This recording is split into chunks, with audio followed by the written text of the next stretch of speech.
mon équipe et moi-même vous souhaitons la bienvenue au journal de l'Alliance du mois de mars. Comme d'habitude, de nombreuses activités vous sont proposées. Alors, commençons par le cinéma avec Yolanda. Ce mois-ci, l'Alliance nous propose Changement d'adresse, un film d'Emmanuel Mouret, interprété entre autres par le réalisateur lui-même, Frédéric Bell et Fanny Vallée. Ce film nous raconte comment David, musicien, s'installe à Paris et prend un appartement en colocation avec une inconnue, célibataire et lucide. En même temps, David tombe amoureux d'une étudiante à qui il donne des cours particuliers. Sa colocataire l'encourage et finira par le consoler. Passionnément. Vous pourrez voir Changement d'adresse le mercredi 21 mars à 20h30 à l'auditorium de la mairie. Et n'oubliez pas, c'est gratuit pour tous les membres de l'Alliance.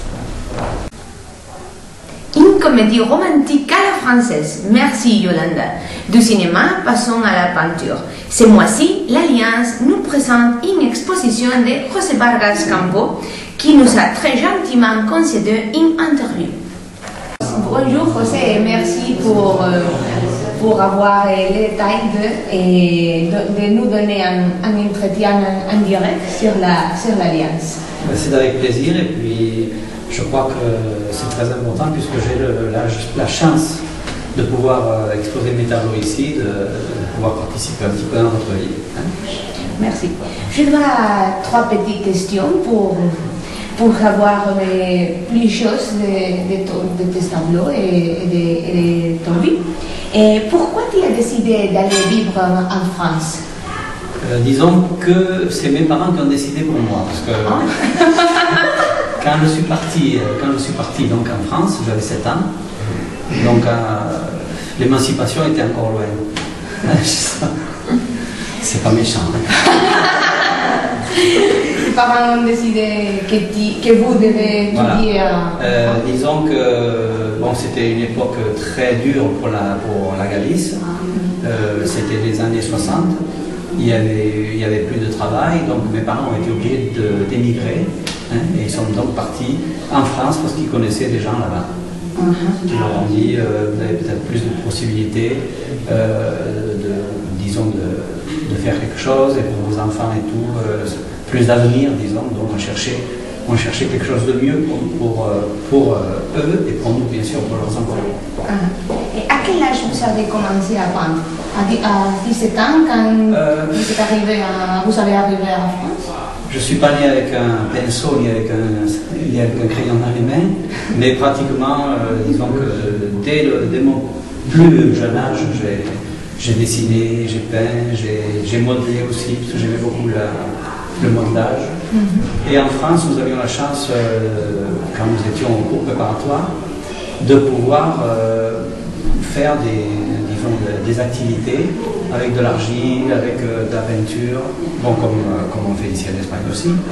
Et c'est là, disons, que j'ai pu un peu déjà faire mes premiers pas, disons, dans l'art, tout ce qui est artistique. Et qu'est-ce qui vous a inspiré pour faire cette collection?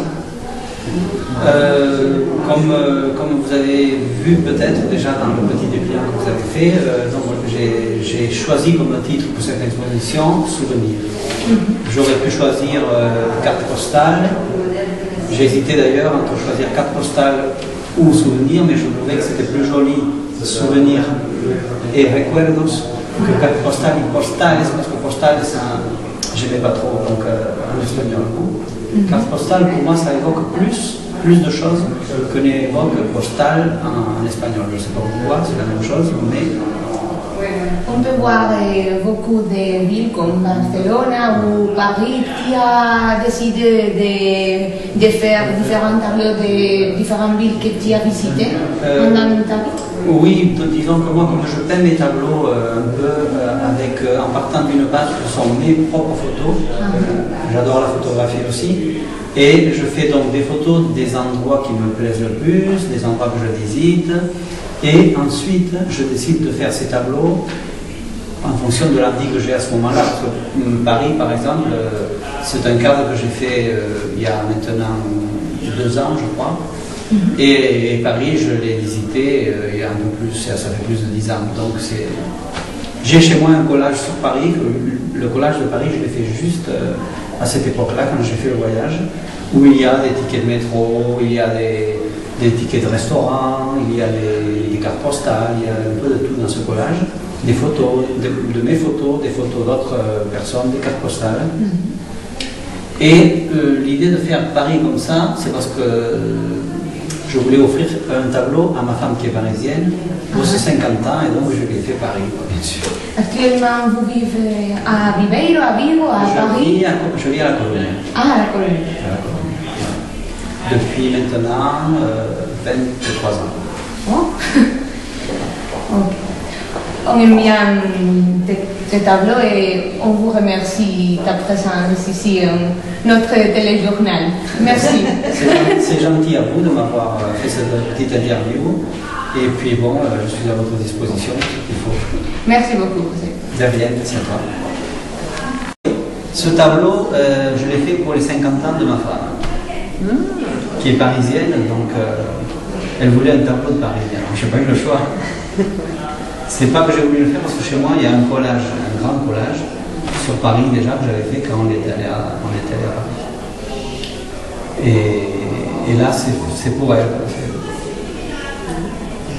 Donc vous voyez qu'il y a un peu les parties les plus importantes, disons, de Paris, comme sont la Tour Eiffel, c'est pour ça que je l'ai mis au centre. Je crois que parler de Paris, c'est parler de la Tour Eiffel. En principe, on dit Paris et Tour Eiffel. On dit Espagne et paella, non? Ou Espagne et en France. Hein. Corrida. Ou Corrida, ou Espagne et la fiesta, ou Séville, parce que souvent l'Espagne on perd un peu de vue la Galice quand on parle de l'Espagne en France. Hein. La Galice, on ne s'imagine pas en France qu'il peut y avoir une partie de l'Espagne qui est comme la Bretagne. En principe, on pense en Espagne, on pense soleil, fiesta, etc. Jamais on pense à ce climat un peu breton que nous avons ici aussi. Donc Paris, Sacré-Cœur, Paris, Arc de Triomphe, Paris et les jardins classiques, hein. La royauté avec la fleur de lys. Ici, nous avons le métro. Le métro, c'est quelque chose que j'ai connu. Moi, j'ai connu le métro à Paris. Je n'avais jamais été dans une ville où il y avait le métro. Et mon deuxième métro, ça a été Barcelone. Barcelone qui est là-bas.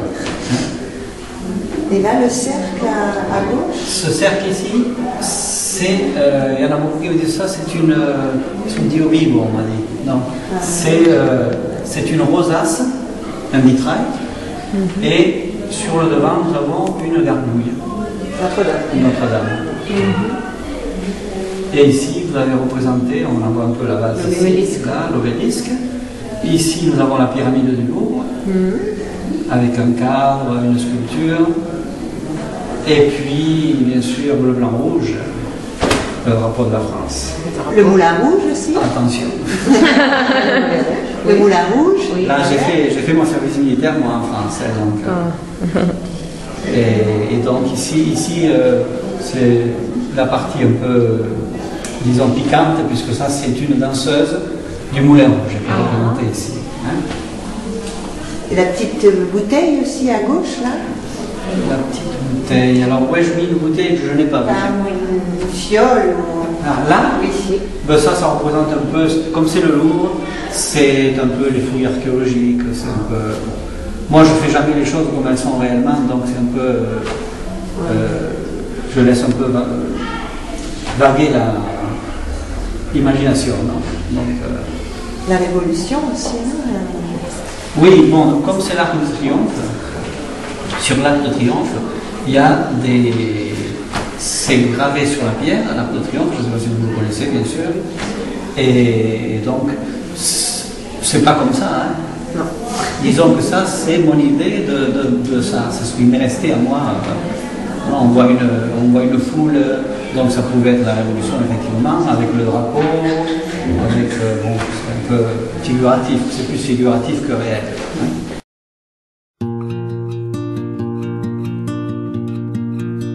On me dit que nos vies ne valent pas grand-chose, elles passent en un instant comme frânent les roses.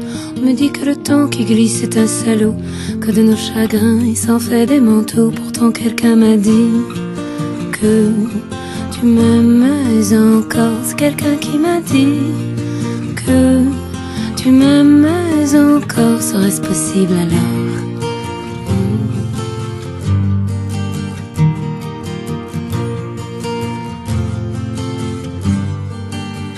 On dit que le destin se moque bien de nous, qu'il ne nous donne rien et qu'il nous promet tout. Paraît que le bonheur est à portée de main, alors on tend la main et on se retrouve fou. Pourtant quelqu'un m'a dit que tu m'aimes encore. C'est quelqu'un qui m'a dit que tu m'aimes encore. Serait-ce possible alors? Serait-ce possible alors? Et puis, notre rendez-vous mensuel avec les clubs de lecture. De quel livre s'agit-il ce mois-ci, Laetitia? C'est moi, le livre, c'est Tom, petit Tom, tout petit Tom, Tom, de Barbara Constantin. Quand un livre commence par un grand sourire, vous êtes sûr de passer un bon moment en sa compagnie. Tom est un petit garçon attachant qui vous fera passer une situation amusante à travers un univers tendre et drôle, avec des personnages irrésistibles. Le club se réunira le lundi 26 mars à 20h15. Si vous désirez y participer, inscrivez-vous au secrétariat ou à l'adresse suivante: clubdelecture@alliancebigo.org. Merci Laetitia, un bon moment de lecture en perspective. Avant de clôturer ce journal, il ne me reste plus qu'à vous annoncer que pour la semaine de la francophonie, l'Alliance organise le 19 mars un concours de Charlotte. Alors, inscrivez-vous auprès de vos professeurs ou au secrétariat et à vos casseroles. Voilà, nous espérons vous revoir en avril et bon mois de mars à l'Alliance.